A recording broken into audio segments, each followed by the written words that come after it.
Hey guys, and welcome back to my channel. So today is going to be all about photography makeup. So this makeup is basically going to be geared toward people who are going to prom, graduation. So today's face makeup is going to be all drugstore and affordable products. So products that you guys can get for like the low price and not high end. So all these products will be flashback approved, so no flashback. We're not going to look white or ghostly, and they all will just make sure your skin is nice and popping for when you take professional photos. If you guys want to see how I get my face makeup camera ready, then just keep on watching the video. Before we get into foundation, I want to let you guys know a couple of tips and tricks when it comes to like your eye makeup. So eye makeup, you pretty much can go anywhere. You can do glitter, you can do smoky, anything is really going to look good on camera, but I would just go with something that you've worn before. Like, don't try to do a cut crease on the day you're going to be taking professional photos, because you know, it may not come out good and now you look crazy. So I would just go with a makeup look that you are comfortable with and that you just know that looks good. For your eyebrows, I would definitely recommend using a pomade. This is the Kokie Professional Brow Pomade. And basically I would use this because when you use a brow pencil or use powder, sometimes you can miss the gaps in your brows. Like, you'll be doing it and you think everything looks good in person, but once you take a professional photo with the flash, sometimes it can pick up those gaps in your eyebrows. So if you use something, a pomade, this is heavy duty. It is going to make sure your eyebrows are locked and loaded and it's not moving anywhere, and it's super dark. So I can guarantee you're not going to have any gaps on your brows if you use something like this. Before you go on with your foundation, you want to make sure that you moisturize and use like your favorite primers. So I moisturize obviously with the Urban Decay Makeup Prep because I'm obsessed. But then for primers, I use the Urban Decay Smoothing Primer and then the Smashbox Primer Water. You guys want to make sure that you use a primer that you're familiar with. If you have oily skin, you might want to go in with like the Becca Ever Matte Primer and apply that in your T-zone just to make sure you're nice and matte. A balm foundation that is so good for flash photography is the Wet n Wild Photo Focus Foundation. Now this foundation claims to help eliminate white sparkly reflection. So this foundation is for flash photography. It's called Photo Focus Foundation for a reason. So it's supposed to not give you a white cast or anything. I am in the shade Cocoa, so we will be using this today. And guys, this foundation is $5.99. So like, that's amazing. You can find it at Walgreens, Walmart even sells it, or just wetandwildbeauty.com has it.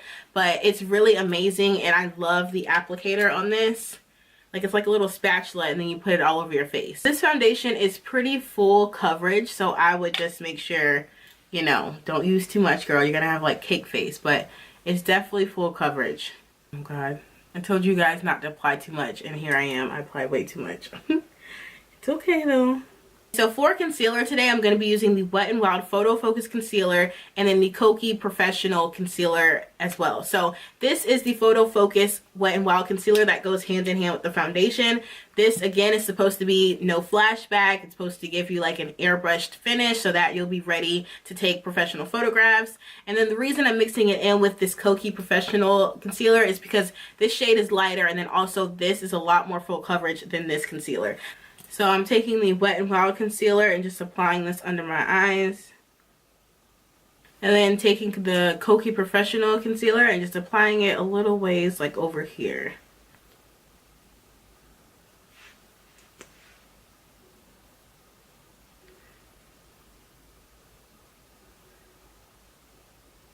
Okay, so now that all of that is blended, we need to set our face. So this is where that no flashback situation comes back into play. So you want to pick a setting powder that you have used before and that you know is flashback approved. Do not use a new setting powder or something that you're like, oh, I like it, but I don't know if it has flashback, because you do not want to go to your photo shoot or go to prom or graduation and then you take a photo outside with flash photography and then you look a mess. You know what I mean? So just make sure you're using a setting powder that you know has no flashback, okay? So I'm going to be using the Maybelline Master Fix Setting Powder. I have mentioned this before, and this powder is really amazing. It's probably the best drugstore setting powder ever. It is white, but it is a translucent powder. So once you apply it, it's not going to alter the color of your face. And I'm taking a little bit of powder and applying this directly under my eye.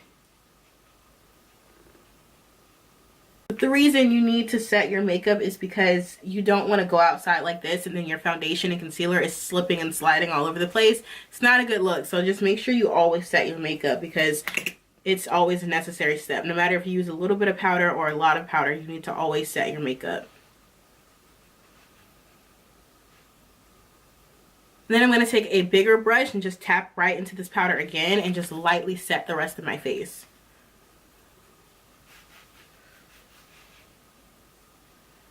And this is just to ensure that my foundation and concealer is not going to move.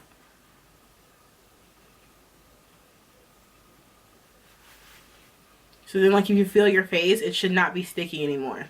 Okay guys, so when it comes to contour, highlight, and blush, you want to go a little bit heavier than normal just because you really want the camera to pick it up. When it comes to contouring, you really can just use a dark face powder. For instance, this is an LA Girl face powder and I just got it in a super dark shade. That way I can contour with it. For today, I'm going to be using the Ulta Beauty contour palette because I'm obsessed and I honestly can't stop using this. And just contouring out. And again, I'm going a little bit heavier than normal because I really want my contour to pop whenever I take my photographs. And because I want my nose to be snatched as well, I'm going to take this kind of small blending eyeshadow brush and go in with the same contour powder and just go down the bridge of my nose. So I like to focus on this part of my nose because I feel like this is the fattest, so I want this to be contoured. So I focus the darkest of the shade right here and then blend it upward. And this just gives the appearance that you have a smaller nose. So again, putting the darkest amount of powder right here and then blending it upward. For blush, I'm going to be using the Maybelline 4 Quad. I did buy this at Ulta maybe like a few weeks ago.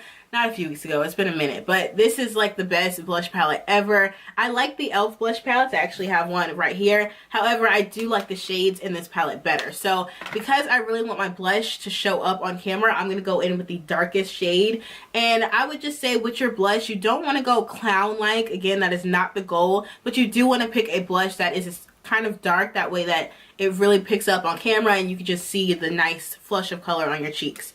So I'm just going to go in with the darkest shade and apply this right over top of my cheeks and like right on top of my contour.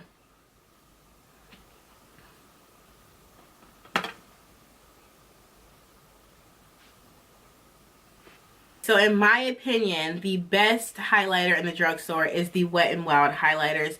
This little thing right here is like $3.99 and it's amazing. So this one is in the shade Precious Petals. They do have a darker one that is more of like peach tone that is beautiful on darker skin tones, and that one is in something Canopy.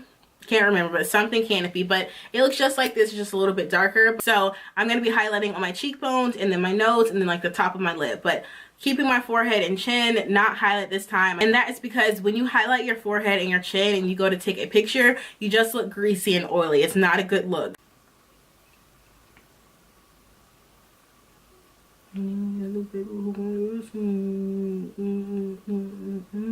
So for lips, you can pretty much go with anything that you want. Whatever eye makeup look you want to make sure it goes with your lips. So I'm going to be going with a nude color because I feel like my eyes are just like in your face.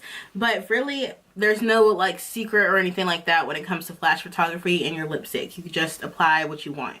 Alright guys, so that is the finished look. I hope you guys really enjoyed the video. So let me know if you guys have tried any of these products. And also, I know prom is here, graduation is here, and just all these things are coming up. So I wanted you guys to be, you know, flashback approved. Everything's going to be lit. You're going to be pretty. So thank you guys so much for watching. Make sure you subscribe on your way out. And I will see you guys in my next video. Bye guys.